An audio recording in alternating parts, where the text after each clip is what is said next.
E aí, qual a diferença de uma escola cristã para uma escola cristã clássica? Qual é esse cenário que hoje a gente encontra nas escolas em todo o Brasil?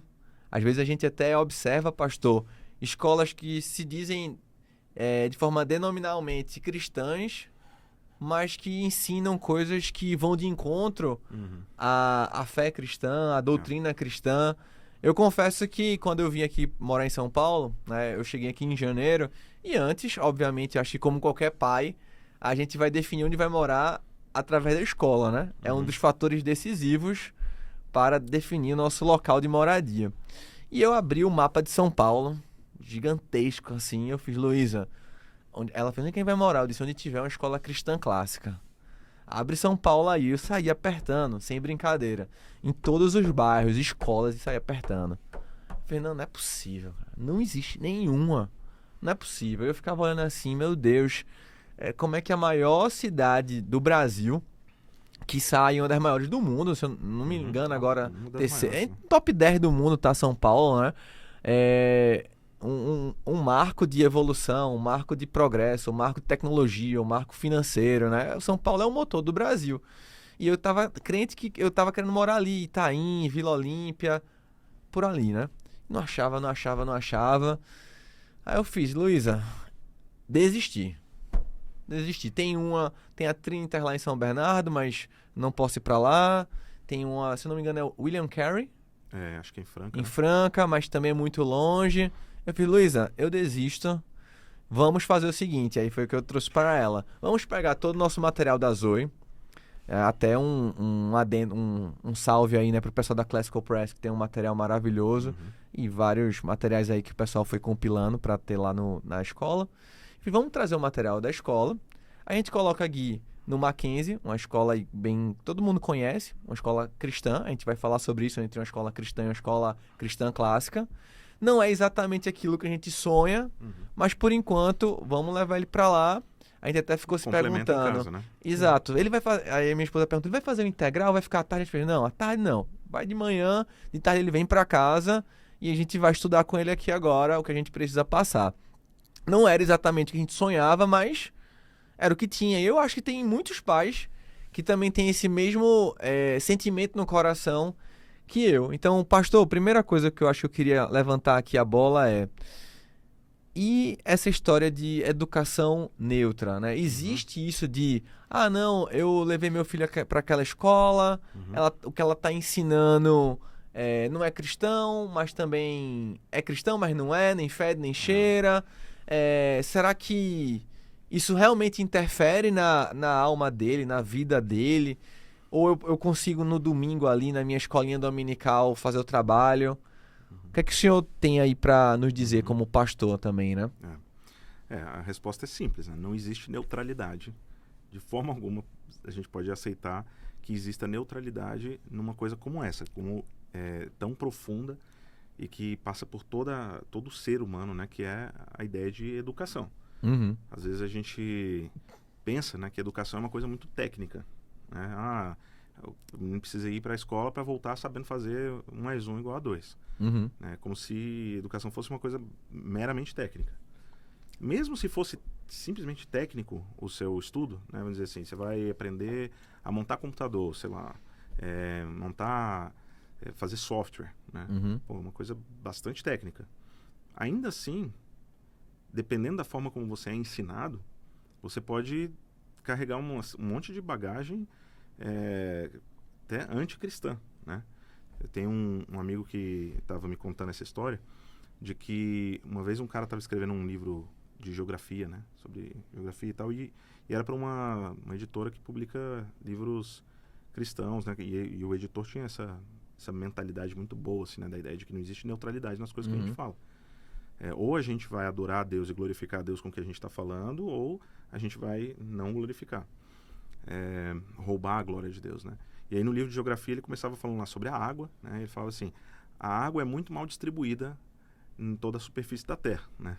Tem lugares que tem muita água e tem lugares que tem pouca água. Aí o editor falou assim, ó, calma aí, você está dizendo que a água é mal distribuída. O que está por trás dessa fala, né? Uhum. quem foi que fez a terra? Né? Quem foi que distribuiu as águas? E fez aparecer a porção de terra seca, que a Bíblia nos fala. Ah, foi Deus. Ah, então você está dizendo que Deus fez alguma coisa, fez algo ruim. Né? Não, ele não fez uma má distribuição da água, ele fez uma distribuição da água do jeito que lhe apraz. Nós é que temos que saber utilizar a água nos lugares de abundância e nos lugares de falta de uma forma que glorifique ao Senhor. E então, assim, esse é só um exemplo, né, de pressupostos que às vezes a gente traz para as diversas disciplinas, né, e que se você tiver não tiver com os olhos abertos, né, você está passando horas e horas, anos e anos da sua vida aprendendo a olhar o mundo com essa perspectiva. Veja, esse cara que escreveu esse texto era um cristão, né? Se dizia, não duvido da fé dele, né, verdadeira no Senhor Jesus, mas veja que ele não estava percebendo um preconceito que ele tinha recebido com certeza na educação dele. E aí, quando a gente fala de educação, que não é algo simplesmente técnico, como eu disse, mesmo quando a gente vai falando sobre coisas técnicas, existe sempre uma forma em que a gente pode referenciar aquilo de volta para Deus. Por que você faz aquilo? Entender aquela questão técnica dentro de um contexto maior, né?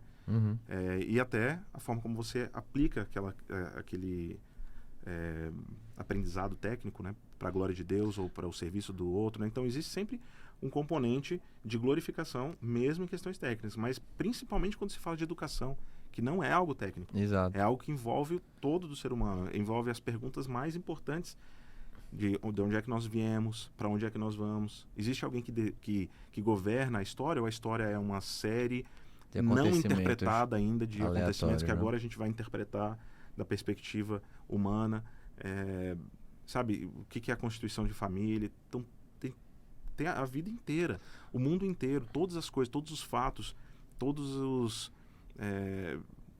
tudo que há para ser interpretado está debaixo do conceito do que é educação. E aí a questão é, a gente vai interpretar isso como se nós fôssemos os primeiros intérpretes de todas essas coisas, ou nós vamos interpretar essas coisas como pessoas que estão fazendo o trabalho de serem fiéis ao intérprete, que é o Criador, Redentor e Consumador de todas as coisas. Eu acho que o que o senhor explicou já vai de forma mais profunda. E a gente, acho que enquanto pai, entende o que você está falando, mas acho que antes disso, as pessoas são levadas para a educação clássica, e aí me corrija se eu estiver errado, eu acho que eu queria que Alex falasse sobre isso, por um motivo de desespero. Quando a gente olha para a educação que está sendo presente para o mundo, para as crianças, né, a gente começa a observar, caramba, vê só o que elas estão aprendendo, e aí começa a ideologia de gênero, e aí começa a desconstrução da família, e todas essas pautas progressistas que a gente começa a observar que até então antes só existia, sei lá, nas empresas mais moderninhas, agora chegando lá no nosso dia a dia. E, por exemplo, às vezes amigos meus do trabalho ficam conversando comigo, fazem, Diego, minha filha de 12 anos veio me falar que o que é que eu achava sobre o casamento homossexual e que não era certo, que não era errado. E eu precisei me posicionar ali. E pessoas que não são cristãs falando. Sim. Cara, eu não sou nem cristão, assim. Ele não é um cara cristão, na igreja nem nada. Eu só acho que não tem nada a ver. A escola tá falando sobre isso na minha filha. Eu tenho que falar com isso em casa. Então, Alex, me fala uma coisa. Isso te incomodava ali enquanto pai, você e a Aline, para ter uma ideia de buscar algo diferente, para nascer a Lux? Esse desejo de indignação de alguma forma com a sociedade? Exatamente, sempre indignou, e a nossa pergunta sempre era essa, mas por que estão ensinando isso, né? Isso faz sentido? O que isso vai agregar no crescimento da criança? E a gente se deparava que absolutamente nada, pelo contrário, ia encher a cabeça, né? Hoje enche a cabeça das crianças de coisas que fazem com que Deus se afaste cada vez mais dela. E aí, como é que uma criança, quando chega aí nos seus 15, 16, ou né, adolescente, 16, 17 anos, como é que você vai falar de Deus para um adolescente, sendo que ele passou a infância inteira deixando Deus de lado, não vendo Deus em absolutamente nada, porque Deus é belo, ou né? Deus estava só restrito a certos locais e momentos Exato. da semana. Exatamente. E aí, até pegando um gancho do que o pastor explicou e falou da água e tal, e aí você vê que o estudo tradicional hoje, ele faz com que a criança, né, o adolescente, ele não pense. Ele vê lá a distribuição da água e aí se acabou. Ele não tá pensando no que ele tá respondendo. Por quê? Porque qual o objetivo? É passar de ano, é se formar, é ir pro mercado de trabalho. E essas coisas a gente olhava um pro outro e falava assim, não faz sentido, né? E como é que eu faço, né, para mudar todo o sistema? Pô, você não vai mudar todo o sistema de uma hora para outra. Então a gente precisa começar a fazer alguma coisa, tem que começar por nós, né? E como é que faz isso? Vamos orar e vamos ter, né, que iniciar alguma coisa diferente, sabendo que o processo ele vai ser longo, mas no final ele vai ser duradouro. Eu acho que muitos pais, pastor Gustavo, chegam até a educação cristã clássica, vou nem falar Lux ou qualquer escola, por medo, muito mais pelo medo do que pelo amor. Com certeza. É o medo, estamos fugindo, não sei pra onde eu vou, mas eu sei que tá errado. E aí eu acabo descobrindo e eu acabo entendendo todo o universo. Eu também diria pra pessoa que tá acompanhando agora, o pai, a mãe, que calma, não tem problema você se sentir ainda um pouco perdido, né? É um universo e para pra pensar, todos nós aqui e até todas as outras escolas que tem aí de educação clássica, a gente não viveu uma educação clássica enquanto crianças, né? A gente estudou academicamente, a gente vem aplicando, entende que gerações passadas fizeram e deu certo, mas a gente ainda não consegue testemunhar o que foi uma criação clássica porque a gente não viveu. A gente está conseguindo ver um fruto diferente nos nossos filhos. E aí, pegando um ponto que o Alex falou, eu queria fazer esse adendo também, que é legal, que assim, às vezes os pais fazem, mas... pastor, legal, mas e o vestibular do meu filho? E a faculdade que ele vai entrar, né? Então até já deixa essa dica pra galera. A Cidade Viva é uma escola cristã clássica, uma das precursoras aqui no Brasil, fica lá na Paraíba, né, por sinal. Não sei porquê, mas Deus botou muita escola cristã clássica no Nordeste, né? Acho que é já pra fazer aí o combate a Paulo Freire e as coisas que nasceram também por lá. E a Cidade Viva teve a sua primeira turminha, que começou na educação clássica fazendo vestibular. O que aconteceu? Primeiro lugar lá no Enem, né? E aí o que aconteceu depois disso? Tudo quanto é pai, que nem cristão olha, meu filho precisa estar aí. Eu já ouvia falar que era bom, mas agora eu preciso estar lá. Mas a gente tá falando dos maiores. Mas uma coisa que eu acho interessante falar, e aí eu queria que o senhor pontuasse, o senhor também tem 4 filhos. O senhor não falou no outro vídeo, mas tem 4. 4 é muito filho, Alex. A gente tem que produzir mais. É que a educação cristã clássica, ela começa desde cedo. Desde berço. E eu acho que uma coisa que as pessoas... Eu começo a observar como pai, a Alex já vai começar a observar isso. É que as crianças hoje em dia demoram muito para ler. Sim. Você chega na escola, a pessoa fala, é normal, vai ler no 2º ano, com 8 anos de idade. Começar, às vezes, a ler. E lá na escola clássica, lá na Zoe, por exemplo, o menino com 3, 4 anos tá lendo. Identifica as letras, tá fazendo... eles aprendem o método fônico. Não vamos nem entrar nesse mérito, mas, pastor, fala um pouco sobre esse cunho da excelência da educação clássica, de levar a educação a sério. Porque hoje em dia o que mais parece é que tudo é muito lúdico, é muita brincadeira, a criança vai dar banho na tartaruga, a criança vai pular na lama. Tem gente que fica rindo, mas tem muita escola aqui em São Paulo que é literalmente isso. Então, esses aspectos de virtude que a educação clássica traz, quais são eles, né? Tem muita coisa nessa pergunta. Tem muita coisa, mas os 3 tópicos. Vamos lá, vamos começar a destrinchar.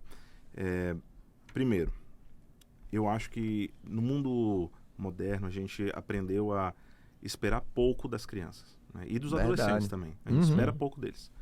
Então a gente não acredita que eles são capazes. Não acredita que eles são capazes de prestar atenção, por exemplo, não leva para o culto na igreja, deixa na salinha lá, porque não vai conseguir prestar atenção, nem absorver. E muitas vezes a questão de levar a criança para o culto não é nem tanto uma questão intelectual, mas de disciplina, de participar ali, de algo que representa a nossa união e comunhão com Deus, né, e tudo. E a gente, esse é só um exemplo de como a gente espera pouco das crianças. Ao mesmo tempo em que ela, né, a gente acha que ela não tem condições de passar 1 hora prestando atenção em alguma coisa, olha quanto tempo eles não gastam brincando com o mesmo brinquedo, desenhando, fazendo trabalho manual, vídeos, desenhos e tudo mais. E a hora que a gente vê, a mente delas está tomada de histórias, músicas, coisas que elas decoraram, porque as crianças têm essa aptidão para decorar coisas. Elas têm um monte de brincadeira lá que elas decoram e cantam umas com as outras e tudo. Por que ela não está gastando esse tempo? Por que ela não está pegando essa aptidão natural dela naquela fase e, em vez de decorar essas cantigas só, coloca ela para decorar coisas que vão ser úteis para a vida dela. Por exemplo, a linha da história, né? Ou os principais fatos, principais fatos da história, principais fatos da geografia, principais fatos da matemática, né? Você falava no episódio anterior sobre o seu avô, né? Que memorizou, tem todo esse aspecto da memorização, né? Na educação antiga que a gente está resgatando agora, memorizou o alfabeto de um jeito ou de outro. Bom, quando você é criança, pequeno, você tem essa aptidão natural para essas coisas. E a gente despreza isso. A gente fala assim, não, sabe o que a gente vai fazer das crianças? O que a gente espera delas? Desenha aí uma coisa. Aí a criança desenha sem ela nunca ter aprendido a copiar nada, sem ela ter aprendido a apreciar nada, sem ela ter aprendido que existe toda uma história de arte, e aí a gente manda ela se expressar. E aí ela se expressa, faz qualquer desenho, a gente acha que é a coisa mais linda do mundo, né? Fala, que coisa... A gente sabe que não é, mas a gente fala pra criança como se fosse, a gente mente pra ela, dizendo, nossa, isso tá maravilhoso. Uma das coisas, pastor, que eu fiquei marcado, como eu falei, como entusiasta pai, né, da educação clássica, vendo meu filho, foi... Lá em Recife tem um museu chamado Museu dos Brenãs, a família Brenan, muito famosa e tal, e o cara tem coleção de armas e monumentos. Ele tem um castelo. O cara tem um castelo. Literal, não é brincadeira, é castelo. E a gente chegou lá e, meu filho, essa aqui são as 3 graças. Essa aqui é tal quadro. Esse aqui é não sei o quê. Eu olhei assim, eu fiz, que conversa, Guilherme? Aí fui lá olhar, era isso mesmo. E aí eu fiquei, caramba, como a gente foi roubado. A gente... Eu não sei vocês, mas né, eu na escola, estudei numa escola boa.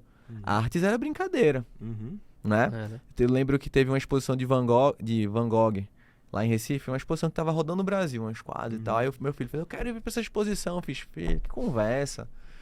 Eu me diga 4 quadros, senão eu nem vou. Aí ele, tá. Aí, uau, né? E aí, mas trazendo pro simples... Vou dar um exemplo que a gente faz lá na escola, que às vezes os pais não notam, que é desenho, que é o que o senhor falou. Desenha aqui, pinta aqui. Tá lá no restaurante, vai lá, vamos pintar aqui o desenho. Aí o menino começa a fazer aquele garrancho feio. Ah, tá bonito. Não tá. Filho, tá vendo que tem uma delimitação? Existe um local definido para se pintar. Vamos fazer de novo de forma excelente? Vamos fazer de novo de forma bela, que agrade a Deus, que de fato seja esteticamente bonito. E isso a gente tá falando de uma coisa simples para uma criança de 3 anos, que é dizer para ela que existe limite, que existe beleza, que existe coisas que são feias. E que existe história, né? Ela não o mundo não começou agora com ela, né? Exato. Ela não é a primeira pessoa. Você não espera que uma criança vá conseguir tocar bem uma música ou compor uma música no piano sem ela primeiro ter aprendido as escalas, sem ela ter aprendido músicas de outros compositores. Verdade. Porque precisa de certas bases, que são a gramática, né, do piano, que são as escalas, são as notas, você saber compô-las juntos, isso aí é a lógica, né? E depois você vai desenvolver o aspecto da retórica, que é você fazer a sua própria composição. Mas veja, você não vai começar pela retórica. Exato. Você tem que ter a base das coisas elementares, depois passar um tempo entendendo como é que elas se conectam e estudando aquilo na história, para depois você poder compor, né? E eu acho que é isso, a questão da excelência na escola cristã clássica, eu acho que fica em evidência, porque a gente desde cedo espera grandes coisas das crianças, porque a gente espera o que elas foram criadas para fazer, que é aprender as coisas básicas, mas aprender bem, é memorizar, é colocar no coração. Aquilo vai ser útil depois lá na frente, porque ela não precisa ficar pensando muito tempo para ela dar uma resposta, porque ela já tem bagagem. Será que isso também não tem muito a ver com, por exemplo, antigamente os meninos se tornavam homens ali no judaísmo com 12 anos. Isso. Hoje em dia os meninos se tornam homens nunca, né? Nunca. Um aspecto que eu acho prático, eu tô tentando extrair aqui da gente coisas práticas da escola clássica. Porque se a gente vai muito pro filosófico, acho que pro pai que tá ali ouvindo, ele fica, pô, mas como assim? O pai que tá querendo entender mais ainda, uma dica, entra no Pilgrim, tem vários livros lá legais, e também tem audiobook, então você tá dirigindo, tá no seu carro, você consegue ir ouvindo. Mas uma coisa, pastor, que eu observo muito é, a escola cristã clássica, agora trazendo um paralelo com a confessional. A confessional hoje, ela bebe muito do pós-modernismo. Por mais que a escola ela se diga cristã, ela tá com materiais pedagógicos, ela tem uma cultura ali por detrás dela, que já abraçou ali a pós-modernidade. E uma das características que eu observo muito é o fardamento. As escolas cristãs clássicas, por levarem a educação a sério e observarem seu filho ali como criança, a Lise, o Guilherme, os meninos como... a gente não vê eles como crianças, vem como pequenos adultos. E uma das coisas que me marcou muito foi, a gente estava definindo o fardamento, né? A gente fez, olha, a escola cristã clássica não é só o shortinho de brincar na areia. Tem escolas cristãs clássicas que, por exemplo, o menino usa gravata, as meninas usam meio a calça, usa suspensório. Mas o que é isso, na verdade, né? Porque o pai fica olhando assim, que negócio estranho, é pra parecer, não é. Você tá falando pra criança que, olha, aqui o ensino é levado a sério, aqui o ensino é feito para a glória de Deus, a gente tem um aspecto de excelência, e isso ele vai levar da vida infantil até a vida adulta.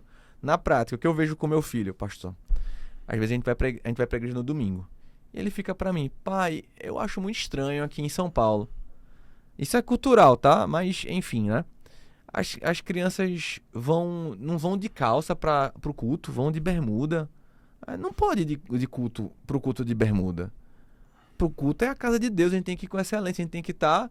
Sabe aquele aspecto que nossos avós falavam? Eu não sei se os avós de vocês falavam isso, mas eles falavam assim pra mim, olha, domingo é o dia da igreja e você vai com a sua melhor roupa. Você tem que ir mais bem vestido possível que você vai estar indo adorar a Deus, né? E meu filho, ele tem essa noção com 6 anos. Eu não posso ir de sandália, eu não posso ir de bermuda, eu tô indo adorar a Deus, eu tô indo pra um local que é santo, que é sério. E ele tem 6 anos, eu não precisei como pai falar. Então, o que é que o senhor notou lá, porque o senhor teve essa experiência também como pai numa escola cristã clássica nos Estados Unidos? Esse aspecto da vestimenta, da seriedade. Tem escolas que, igual você falou, assim, são uma vestimenta bem completa, até com gravata, todos os dias. Na escola que a gente estava, a gravata, o terno, essa vestimenta mais aparamentada para as meninas também, né, com a sainha de prega e tal, era só mesmo para eventos em que eles iam falar. Eles tinham muitos eventos para as crianças falarem, né, praticarem. Isso, oratória. Oratória. Era mais nesses dias assim mais formais. Mas mesmo nos dias normais, né, assim, não tão formais, tinha um tipo de sapato específico que as crianças tinham que usar. Os meninos iam usar o sapatinho um sapato de couro com aquela corzinha marrom específica, cordovana, que eles chamam lá, mais avermelhado. Tinha uma roupinha polo bonitinho, que tinha que ficar para dentro da calça, com cinto bonitinho. Se às vezes o cinto tava, né, já tá meio velho e tal, o pai às vezes era chamado a atenção, você tem que... Por quê? Uma das coisas mais importantes nessa questão da forma como a gente se apresenta para o mundo é exatamente a gente passar no nosso exterior aquilo que está dentro do nosso interior. A gente vai falar do que o nosso coração está cheio, né? E uma forma de comunicação é essa comunicação do nosso corpo, né? Que fala também. E é uma questão de estar organizado, de estar ordenado, é trazer a ordem, né? Muito da educação cristã clássica é essa ideia de ordenar as coisas. É ordenar o coração para amar o que é amável, odiar o que é odiável, né? A ordenação dos amores, né? É ordenar o aprendizado de uma forma que tenha início, meio e fim, né? Então, uma parte dessa ordenação, dessa organização na nossa vida é a nossa vestimenta. E é cuidar das coisas que estão ao nosso redor. Para que tudo esteja limpo, para que tudo esteja em ordem, né? E isso é algo da disciplina que a gente vê, às vezes, em escolas militares, né? Verdade. Você vê na escola militar, o cara vai pro exército, ele aprende, né? Ele tem que se comportar, tem que se portar. Por quê? Porque tem um senso de autoridade. E que por mais que não sejam clássicas, são referências em todo o país com seu resultado e excelência, Exatamente. né? Por causa disso. Porque existe um conceito de autoridade. Na casa e na escola e em qualquer lugar onde você vai, existe essa estrutura de autoridade também. Existe alguém que é o dono daquele local. Se você vai em qualquer lugar, alguém é o dono daquele local. Nem que seja Deus, né? Assim, em última análise, né? Fala assim, não sei, esse lugar aqui parece que ninguém é dono. Mas você nunca vai escapar de Deus é dono daquele local, em último lugar, né? Então, existe uma autoridade ali naquele local. Existe uma forma correta de você se portar, né? E eu acho que isso tem a ver. Mas eu queria voltar num assunto que ficou lá atrás, Diego, que você falou sobre... a gente falou sobre a neutralidade e depois você deu o exemplo de escolas em que os pais estão vendo nas diversas escolas, e aí você falou da escola confessional, né? Que tem muita escola que é confessional na lei, né? Porque isso a ideia de uma escola confessional é algo que está no nosso ordenamento jurídico. Exato. A escola pode se dizer confessional, e aí ela vai ter algumas liberdades, né? Liberdade de culto. O que vai ser feito dentro da sala de aula de acordo com a confissão que ela tem. Mas o ponto é que só ela ser confessional não garante que ela vai integrar a confessionalidade, né, aquilo que ela acredita que é verdadeiro, em todas as coisas. Muitas vezes eu cresci e fui para uma escola que se dizia confessional. No nome está lá a confissão, né, de qual linha denominacional ela é. Na lei, né, obviamente está ali registrado. E em diversos momentos a gente tinha ali jogado por cima, né, como se fosse um azeitoninha ali e tal de confessionalidade, né, de cristianismo, mas a base era basicamente a mesma de qualquer outra escola. E aqueles pressupostos que eu estava falando que às vezes aparecem aqui, né, da não neutralidade, né, e pressupostos não cristãos estavam tão presentes quanto em qualquer outra escola. Eu passei um tempo numa escola, nessa escola confessional, depois fui para uma outra escola que não era confessional. Não tem diferença alguma. E é isso que a gente estava vendo na nossa época. Hoje, isso aí ainda é mais escancarado ainda. E aí, Diego, antes de você responder, é interessante o pastor Gustavo comentar, porque nós vivenciamos isso na prática há uns 3 meses atrás, né? Eu e a Aline, a gente foi visitar uma escola aqui em Alphaville mesmo, né? Até para ver a estrutura e ver como é que funcionava, pensando que futuramente ou a curto prazo pudéssemos colocar a Lise lá, né? E aí o pessoal começou a apresentar a escola para nós, né? Falando sobre a fé, a escola, que a gente tem culto. E quando a gente foi atravessar de um bloco pro outro, tinha um parquinho. E na hora que a gente foi passar, tinha uns se eu não me engano, 2 ou 3 casal de adolescentes se pegando lá no parquinho. E aí eu, com a minha filha de 4 anos do lado, peguei ela no colo, e a moça que estava apresentando a escola para nós, normal, esse aqui são os jovens e tal. E eles continuaram lá, viram a nossa filha, viram a gente passar. E a Aline falou, cara, olha isso, né? Como é que o que passa na cabeça de uma criança de 4 anos quando vê uma cena dessa? Porque dentro de casa não vê, porque até os pais, eles, né? Acabam poupando o filho de algumas coisas. E aí vai para uma escola dessa que se diz confessional, se depara com uma situação dessa. E também o que se passa na mente dos meninos, que já tem também a mente cauterizada de ver uma criança e achar normal. Ou seja, e a própria escola tá lá e conivente com a situação. Poderia falar, vocês não podem ficar aí, né? Mas E o engraçado é que estavam em cima dos brinquedos das crianças. Nossa. Né? Estavam lá. Então... É porque, assim, isso é uma conversa mais profunda. Eu acho que depois é até legal, pastor Gustavo, trazer pessoas que estudam a história da educação para estar falando sobre isso. Porque se você for buscar um pouco mais, se aprofundar, você vai ver que tem a BNCC, o currículo comum, e que tem todo um plano pedagógico, desde lá de Paulo Freire, que já vem aí uns 100 anos, de unificar o conteúdo, de nivelar por baixo, de tirar ali Deus dos conteúdos que estão sendo apresentados e atender uma certa agenda que foi constituída, né? A gente muitas das vezes como pai só vê a ponta do iceberg, mas existe todo um plano por debaixo para que hoje a gente tenha esse mundo que a gente vive. Sim. Sabe? Então, quando você vai estudando educação, e aí você pega um pouco da educação cristã clássica, tem um livro muito bom também, aquele Emburrecimento Programado. Tem na Pilgrim, eu já vi. E ele fala exatamente sobre isso. E nem é brasileiro, é americano. E se você vai para a realidade americana, é ainda pior. Porque aqui no Brasil, a gente está acostumado a o quê? Quem é da classe média, meu filho não vai na escola pública, tem que botar numa escola. Na escola americana, a dificuldade das escolas clássicas que o pessoal relata no livro, qual é? É conscientizar o pai que ele tem que pagar uma escola. Aqui a gente já tem essa consciência mais ou menos pré-definida, né? Mas sobre um aspecto prático, eu queria que vocês também ponderassem aqui comigo, é o seguinte, é algo que eu senti falta na vida do meu filho, né? A escola cristã clássica, ela trata os dilemas das crianças e os problemas que elas têm como pecado. Ponto final. É pecado. Você brigar com seu amigo é pecado. Existe alguma natureza pecaminosa ali dentro que a gente precisa parar, confessar, entender e tratar. De fato. Não é simplesmente só você brigou com seu amigo, dá um abracinho aqui e sai.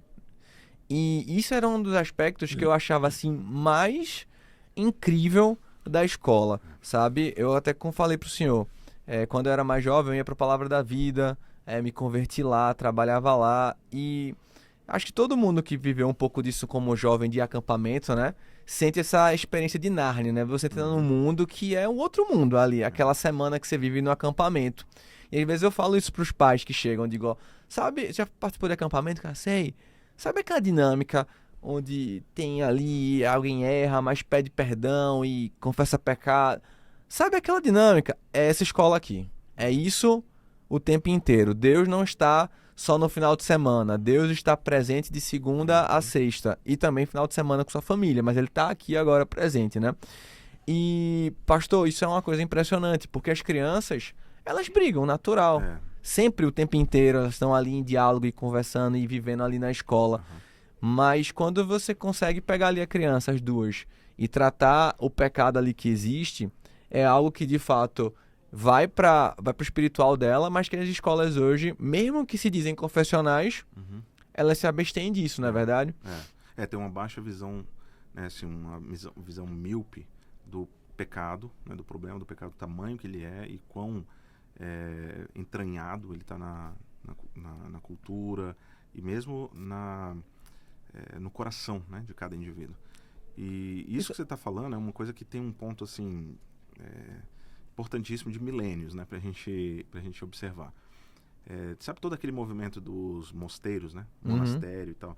Tem todo aquele negócio de séculos... Sair do mundo exatamente. E se esconder. Logo nos primeiros séculos da igreja cristã, né, teve todo aquele pessoal que falava assim, não, a gente não pode viver aqui junto, né, com a promiscuidade e tal, então vamos ir para o deserto, né, tem os eremitas, né, vamos para o deserto. Se eu viver lá em cima de um poste, né, que seria o equivalente ao que hoje a gente chama de bolha, né, vou colocar meu filho nessa escola, vai ser uma bolha para ele, né, ele vai ficar ali dentro daquela bolha, ele só vai conhecer isso, ele não vai conhecer nada do mundo real. A verdade é que você pode construir a bolha mais hermética, você pode construir o pedaço de pau maior do mundo para poder ficar lá, morando lá em cima, como os eremitas lá. Cara, você vai levar o pecado junto com você para lá. Você nunca vai ficar longe do pecado. E dentro da escola é a mesma coisa. As crianças estão ali dentro, os professores estão ali dentro, o pecado está ali dentro também. A diferença vou pegar uma outra ilustração. Tem duas casas. As duas casas têm a mesma quantidade de filhos, 3 filhos, coloca lá. Marido, esposa, 3 filhos. Uma casa está limpinha e a outra está suja. Qual é a diferença? Todos consomem a mesma quantidade de comida, sujam a mesma quantidade de louça, tem a bagunça que os filhos fazem. A diferença está em quão rápido uma casa limpa a sua bagunça. E a outra, às vezes, um pouquinho mais devagar, deixa uma pilha de prato para outro dia, não limpa, não vai estar limpo. E o pecado é a mesma coisa. Quão rápido você trata o pecado, com qual seriedade você lida com a questão do problema que está lá. Obviamente está lá. Você identifica esse problema, você trata ele como ele precisa ser tratado. Existe perdão, existe arrependimento, existe palavra de Deus para distinguir aquilo que é um mero acaso, aquilo que é algo que foi feito sem dolo, aquilo que foi feito com dolo, e discernir mesmo, isso daqui passou além do que o que deveria ser. e chamar as coisas pelo que elas são. Identificar qual foi o mandamento de Deus que foi quebrado. Porque é isso que a gente precisa fazer em casa, né? A gente precisa fazer primeiro dentro do nosso próprio coração, né? Exato. No nosso governo próprio, no nosso domínio próprio. A gente precisa fazer isso em casa, a gente precisa fazer isso na escola, na igreja, em todos os lugares onde a gente estiver. Isso. Lá na escola clássica tem um fator a mais que as escolas, acho que confessionais não tem, que é esse... Tem que ter cuidado com as palavras hoje em dia, né? Porque tem algumas palavras que até soam... que negativamente. O pessoal progressista se apoderou das palavras. Mas a gente deixa muito claro quando o menino vai ser matriculado, o aluno, né?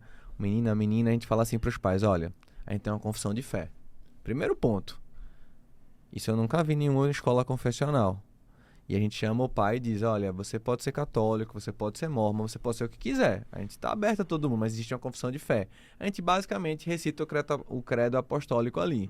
E a gente fala também mais uma coisa, olha, a gente não vai machucar seu filho, a gente não está aqui para discipliná-lo fisicamente. Isso não existe, isso aí é seu papel. Mas a gente vai trazer uma disciplina espiritual sobre a vida dele. Ele está aqui na escola, se ele vier a infringir alguma coisa que vai normal, saiba que a gente vai chamar ele e vai tratar o coração dele. E os pais precisam ficar cientes disso.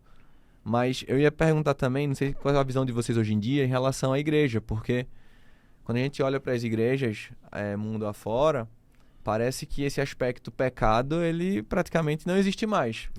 Né? Eu certo dia estava conversando com um rapaz e ele falando assim para mim, cara, eu vou em tal igreja. Aí eu, legal. Lá é tão bom, quando eu vou domingo, o pastor me traz uma palavra que é tão boa de ouvir, me alegra tanto, eu começo a semana super bem. Aí eu falei assim, né, fiquei pensando comigo, eu fiz, esse cara não tá entendendo nada. Aí eu falei, cara, domingo ir pra igreja não é pra tu ficar feliz, é pra tu sair assim, reflexivo das coisas que você precisa melhorar. Você precisa ouvir verdades, não é pra você ficar, legal, vim aqui falar com o pastor Gustavo porque ele me deu um gás, me deu uma energia. Não é sobre isso, a palavra de Deus é espada, ela é confrontadora. O que é que vocês veem hoje em dia? Será que isso também não é um reflexo da própria cultura dos pais, né?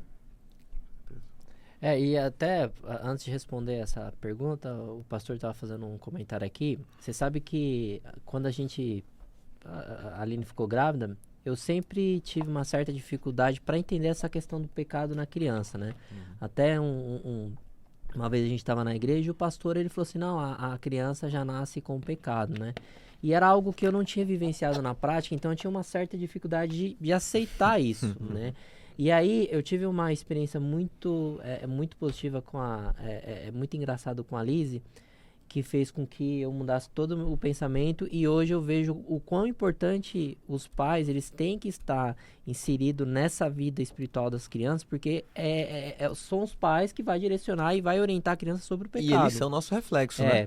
É impressionante isso. Exatamente. A Liz, quando nasceu, os 6 primeiros meses, a gente não saía de casa. Não se relacionava com ninguém. Até o primeiro filho, medo de pegar vírus. E aí, depois dos 6 meses, veio a pandemia. Então, num período de 11 meses, a Liz, ela ficou isolada. Ela não teve contato com nenhuma criança, com absolutamente ninguém. Ficou dentro de casa, apartamento. Nós morávamos num apartamento, né? E eu me lembro como se fosse hoje. A Aline, ela trouxe um livro pra Liz. E a Liz, ela foi brincar com o livro e rasgou o livro. E automaticamente ela escondeu o livro embaixo do travesseiro. E assim, a gente, primeiro filho, a gente não brigava com ela, não era.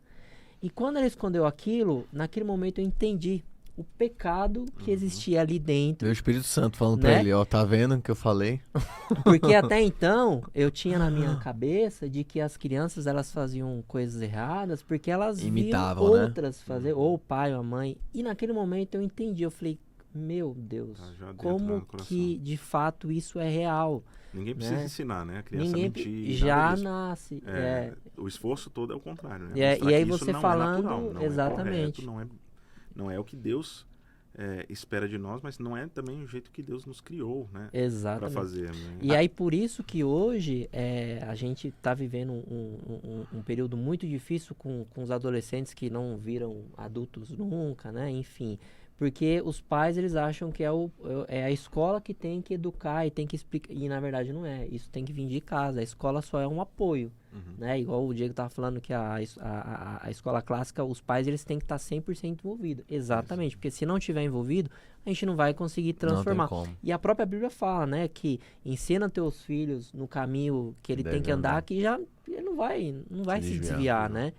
E hoje, se os pais entenderem isso e investir a maior parte do esforço ali no nascimento, nas fases principais, quando tiver aí com uma certa idade, não vai ter nenhum tipo de problema. Porque hoje a gente tem muito déficit de atenção da criança. E aí você começa a analisar... Muita coisa que antigamente era pecado, né? Não estou dizendo que mudou, né? Estou dizendo que mudou a forma como as pessoas classificam, né? Que elas tratam Antes isso, a gente dizia assim, isso daqui é pecado, isso daqui é meu filho, você não pode fazer assim, você tem que prestar atenção. Então. E aí, o que tem acontecido? Porque a cultura já não aceita mais a ideia de pecado, vai conversar com qualquer pessoa sobre a palavra pecado. O cara pode ser até crente, isso eu já vi diversas vezes. A pessoa pode ser até crente, mas se você não está falando num ambiente de igreja, ou se você não está falando sobre um assunto que é teológico, espiritual, você usa a ideia de pecado, as pessoas assustam. Elas acham estranho esse conceito.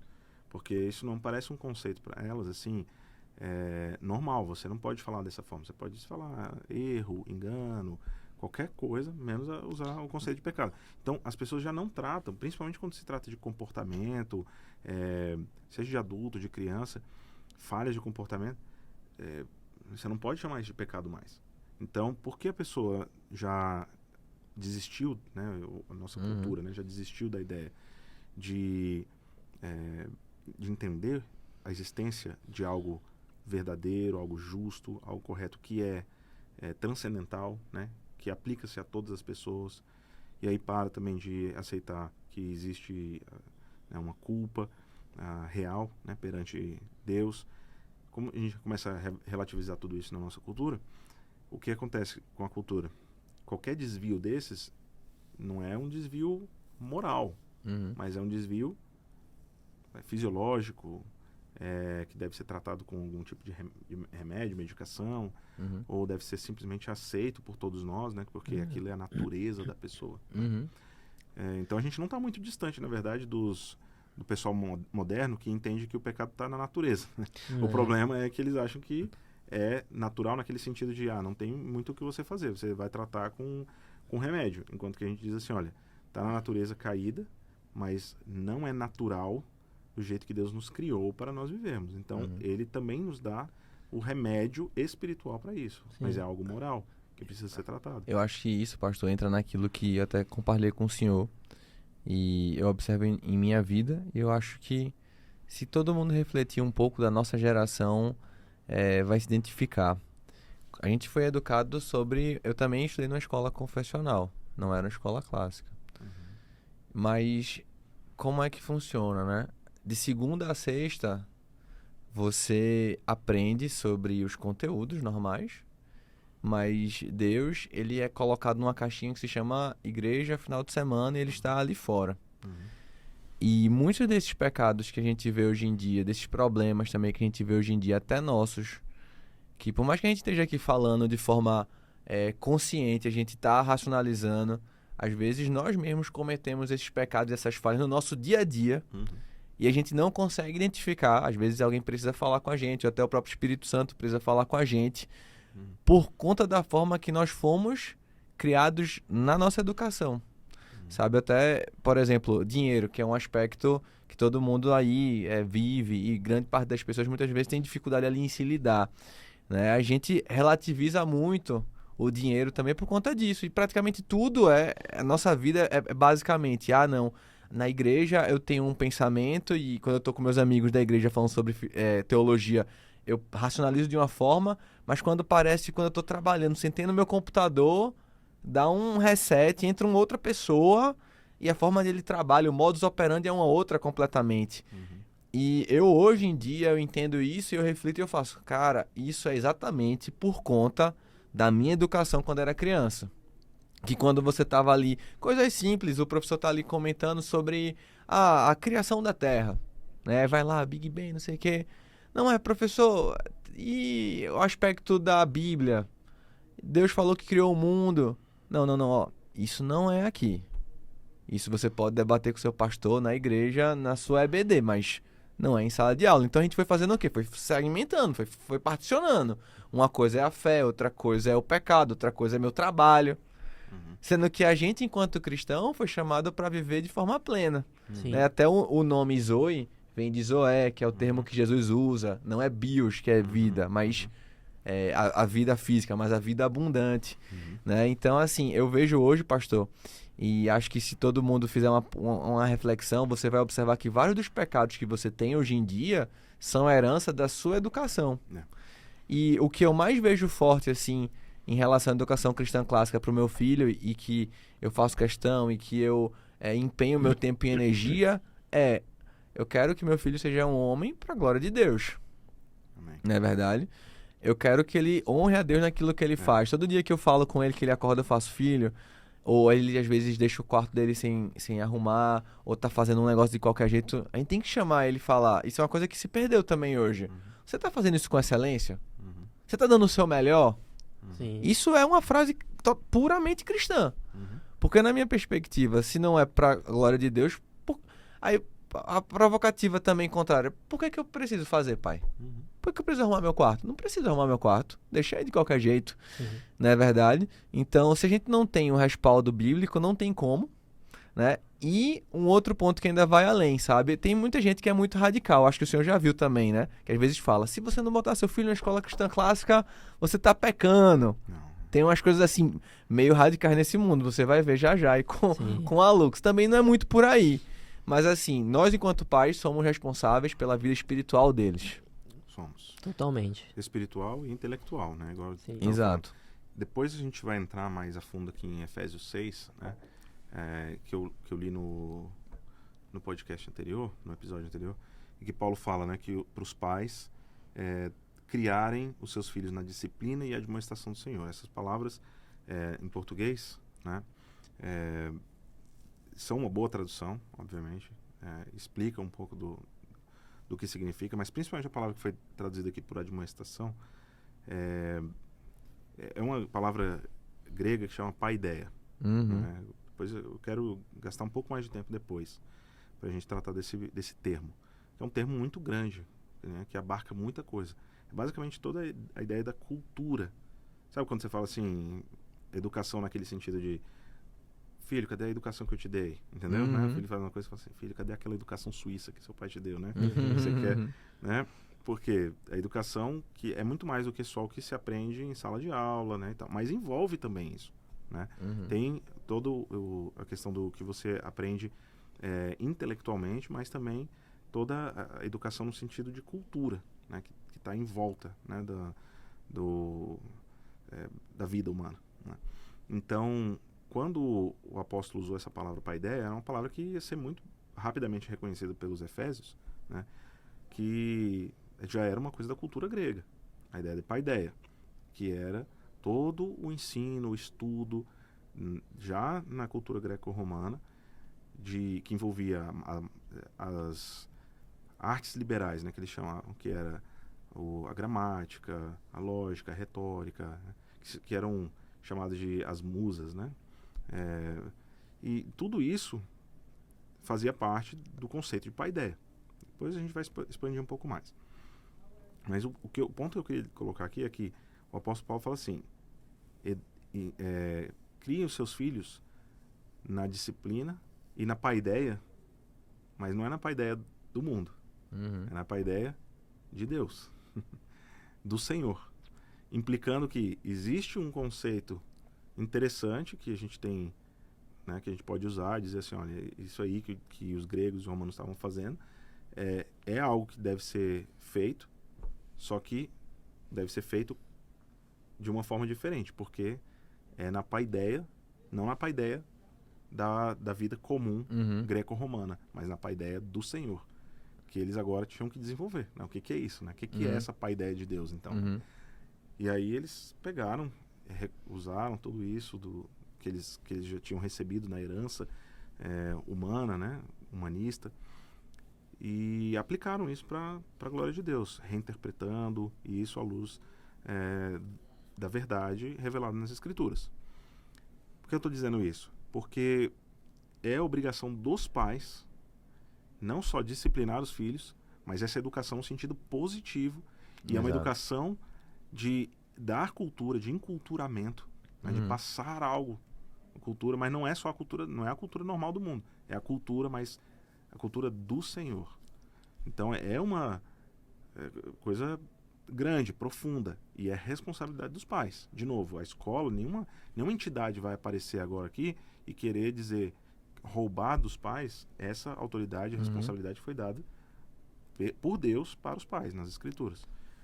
Mas a escola é uma das muitas instituições que acontecem, assim como a editora está ali escrevendo livro, assim como várias outras instituições podem existir para ajudar, a escola é uma dessas instituições.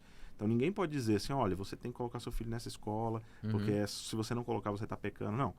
Mas é verdade que se você não está ensinando o seu filho a ele crescer na cultura do Senhor, e isso envolve toda a cultura humana, né, necessária para a vida humana e a vida abundante, né, numa perspectiva cristã e bíblica, se você não está fazendo isso, você está pecando. Então, não precisa ser uma escola cristã clássica, mas você precisa dar isso. Essa educação que a gente colocou esse nome, né, de cristã clássica, né, você tem que dar isso para o seu filho. Seja você mesmo, seja sozinho, né, ou com auxílio de uma escola, com auxílio de alguma coisa você vai precisar, né? Porque ninguém tem tudo sozinho. Né? É legal falar que, assim como ele trouxe o conceito de paideia, era um conceito formado, a educação cristã clássica, que às vezes os pais estão começando a se habituar agora de ouvir falar, o que me traz mais tranquilidade como escola é saber que já existe todo um passo a passo, toda uma metodologia, todo um material que foi feito há centenas de anos, sabe? Porque às vezes as pessoas falam, né? Porque eu vou começar uma escola, eu faço, tá. Aí fala, mas e o material? Não, o material a gente vai confeccionar, vai ver, não sei o quê. E aí quando você resgata esse nosso material que a Classical e que várias outras empresas vêm fazendo, né? Você olha assim, cara, já está lá, né? Os grandes livros já estão lá, as grandes obras já estão lá. E o que eu ia trazer como ponto, que eu acho difícil, e por isso eu acho que é um importante papel dos pais, pastor, a gente não foi formado dessa forma. Sabe, você pega gerações para trás, as pessoas conseguiam ler a Ilíada. Você vai pegar para ler, você não vai ler. O pessoal lia lá, sei lá... Divina Comédia. Cara, você não lê, você se sente burro. Os livros que, sinceramente... na primeira linha da Divina Comédia, né? A nossa geração aqui, a única coisa que consegue ler, pessoas normais, não tô falando de excepcionais, gênios ou pessoas que se esmeiraram para fazer isso, as pessoas normais. O máximo vai ser ler livros clássicos para crianças. É o que você vai conseguir ler. É Nárnia, essas coisinhas aí. Se você aumentar o sarrafo um pouquinho para o que o pessoal lia há 100 anos atrás, você já não lê. Ou você pega um livro feito Chesterton lá, século XX. O cara foi best-seller, todo mundo da Inglaterra lia o cara. Tu pega pra ler Ortodoxia, é difícil pra caramba. É demanda, né? Você não consegue ler. Aí você olha assim, o que é isso? E se você voltar pra autores aí de 100 anos pra trás, mais 100, mais 100, mais 100, você fica olhando assim, pô, Aristóteles, Platão, vai pegar pra ler República. Você não lê. É difícil. Entendeu? Coisa que os meninos liam. Crianças liam, adolescentes liam. Né? Então, assim, isso é uma coisa, pastor, que eu falo e que eu vejo em mim, e tem uma coisa que é positiva e também esperançosa para os pais, que é, o pessoal do CC fala muito isso, você não precisa estar muito à frente do seu filho, você só precisa estar um dia à frente dele, né? E graças a Deus, porque nosso filho tem lá 6, 7, 9, dá tempo da gente correr atrás e estudar e ir chegando até eles, porque essa é a nossa responsabilidade. Mas se os pais não entenderem isso, você é o maior espelho que seu filho tem. Se ele não te vê lendo, ele não vai ler. Se você não lê para ele, ele não vai ler para a próxima geração. Né? Então, assim, eu acho que existem vários conteúdos para se compartilhar aqui. Volto a falar, tá perdido, não sabe por onde começar. Entra no Pilgrim, tem lá tem um livro muito bom, que é Educação Cristã Clássica na Prática, um vermelhinho. Esse eu nem me lembro o nome do autor, se o senhor quiser puxar aí, da Pilgrim. Ele é um livrinho pequenininho, o pessoal vai vendo. Tem um que é Educando o Trivium. Trivium na prática, eu acho que é um verdinho que tem umas plantinhas. Tu até comprou ele. Muito bom, vai lendo. E aí cheguei a um ponto, pastor, que eu até fiz assim, eu fiz... Já li tudo que eu podia de livro de clássico. De educação cristã clássica, sabe? De teoria. Aí eu fiz, quer saber? Eu vou pegar pra ler os livros clássicos. Isso. Cansei de, tipo, filosofar, né? Entender conceito. Aí eu peguei, o primeiro livro que eu peguei, pastor, foi Júlio Verne. Volta ao Mundo em 80 Dias. Que negócio gostoso. É uma delícia. Cara, você pega o livro pra ler, eu não queria mais ver filme, eu não queria ver mais minha esposa, não queria ver mais nada. Deixa eu ler no Júlio Verne aqui, que esse livro é maravilhoso. E você faz assim, agora eu entendi o que é o clássico. É a história bem narrada, jornada do herói, problemas, amigos que se encontram pra resolver um problema e que no final tem uma lição de moral e que você terminou aquele conteúdo, você faz. Aprendi alguma coisa, entendi. Aquilo tem um valor. Né? A essência do passar da educação da cultura humana, contando histórias e falando, sabe? É esse aí, ó. Breve Manual da Educação Clássica. Esse é muito legalzinho. Foi organizado pelo Maurício, o nosso sócio lá da Trinta, né? Tá vendo? Pessoal top. Se o pessoal não assinou a Pilgrim, já tá errado. A gente tem que ter um cupom da Pilgrim, cupom da Lux. Vamos colocar aí, ó. Tá aí né? Um cupom aí em algum pra gente lugar identificar aqui. Se você veio e pra entrar na Pilgrim. Mas, pessoal, pastor, qual a sua palavra final aí pros pais que se sentem perdidos? Ah, é muita coisa. Meu Deus, meus filhos estão perdidos. Eu também tô perdido, né? Nós estamos pecadores aí também. Porque eu acho que é isso que eu sinto como pai, sabe? Beleza, tudo bem, é difícil, mas também é muito difícil pra mim aí com essa palavra, com o pastor, pros pais. Acho que tem uma palavra de encorajamento, né? Que não é isso que salva as pessoas, né? Não é se você teve essa educação toda que você vai ser salvo. Acho que a primeira coisa mais importante é reconhecer que o Evangelho do Senhor Jesus é acessível, compreensível para qualquer pessoa, né? Você estava falando dos livros mais difíceis de ler e tal. Essas coisas a gente deve almejar. A gente deve almejar esse crescimento, né? Nós fomos criados, igual já foi falado aqui várias vezes, para a glória de Deus. E essa glória de Deus, a gente vai viver uma vida de crescimento, de desenvolvimento, de maturidade. Aí a gente tem que desejar isso. Mas vamos começar primeiro pela boa nova, né? A alegria que nós temos de sabermos que a coisa mais importante que existe, que é o Evangelho do Senhor Jesus. O plano da salvação. Simples, é lúcido, é claro, e que isso primeiro seja pregado para você, para os seus filhos, para a sua família, né? Leiam as Escrituras, estudem as Escrituras em casa, ensinem, vivam na prática o que o Senhor Jesus nos ensinou, depois de, obviamente, você crer no que Ele fez para você, para a sua salvação. Então começa por aí, porque nada, nenhuma técnica, nenhuma pedagogia, nada vai substituir isso. Tá? Então vamos começar por aí. Dá graças a Deus por isso.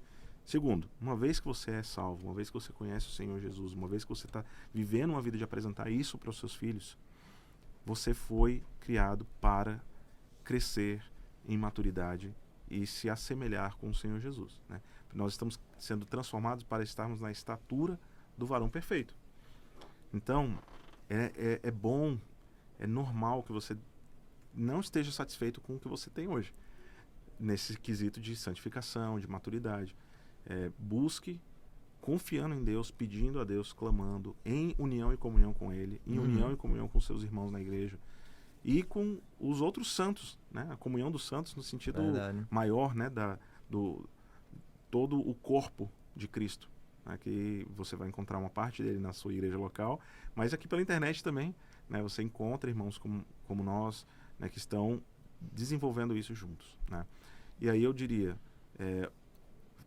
próximo passo que você vai encontrar além de muito conteúdo na internet que você pode buscar e tudo, não negligencie também os livros, e que é um contato com outros irmãos, e muitas vezes outros irmãos que já vieram antes de nós e que já morreram. Exato. E que passaram. Gaste tempo conversando com eles também, Converse com os mortos. Já dizia Chesterton. Então, você leia e não tenha medo, assim, por mais que às vezes a gente fala assim, ó, é difícil ler isso aí.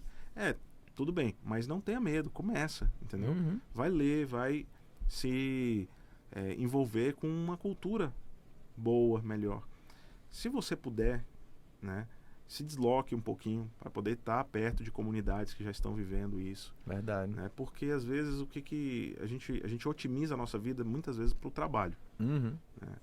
E eu acho que existem outras coisas que são tão importantes quanto o trabalho, às vezes até mais. Né? Por exemplo, onde você vai congregar? Existe uma igreja boa na sua cidade, onde você está sendo alimentado na palavra de Deus, onde você tem comunhão com seus irmãos, né? Às vezes muda um pouquinho, faz um esforço, né? Não sacrifique tudo no altar do trabalho, da carreira, né? Coloque algumas outras coisas, talvez, na prioridade maior. Às vezes é a educação do seu filho, entendeu? Se você puder fazer um esforço para poder estar numa escola melhor, não deixe, porque o tempo passa, sabe? A vida do seu filho vai passar, esses anos iniciais, né, vão passar muito rápido. A chance que você tem de influenciá-lo, né, é realmente pouca. É pequena, se você for colocar em perspectiva. O tamanho do que é a sua própria vida e a vida do seu filho, se Deus quiser que ele viva muitos anos. E que, no fim das contas, é eterna a alma dele. Então, sei lá, acho que repriorize algumas coisas, né? Por favor, né? Pare de gastar tempo com Netflix, pare de gastar tempo com, sabe, Instagram, naquele negócio de ficar... Às vezes você fala assim, eu não tenho tempo para ler 1 hora de livro, né? Mas você gasta sem perceber 1 hora, entendeu? Com outras coisas. Priorize as coisas que realmente são boas, que é aquele negócio que a gente falou de ordenar o nosso coração para amar o que é amável, né? Existem coisas que são melhores do que outras, então busque essas coisas. Verdade. Acho que é uma reorientação do coração, primeiro pautada no Evangelho, depois, né, levando a sério o mandamento do Senhor para você poder cumprir o que Ele quer para sua vida. E isso vai modificar as suas prioridades, vai modificar onde você está, as pessoas com quem você convive, e faça o esforço, porque esse é o principal legado que você vai deixar. Verdade. São os seus filhos. Esse é o principal legado. É uma graça de Deus que Deus te deu, essa alma que nunca morrerá, para você cuidar dela durante um curto período de tempo. E isso vai ser algo que vai permanecer. Amém.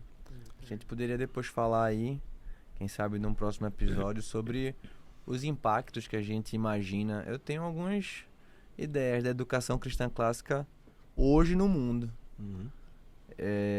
De acordo com os princípios da educação clássica, o que a gente imagina, né, dessas crianças no futuro serão diferentes de nós, trabalharão diferente de nós, a vida será reorganizada de forma distinta.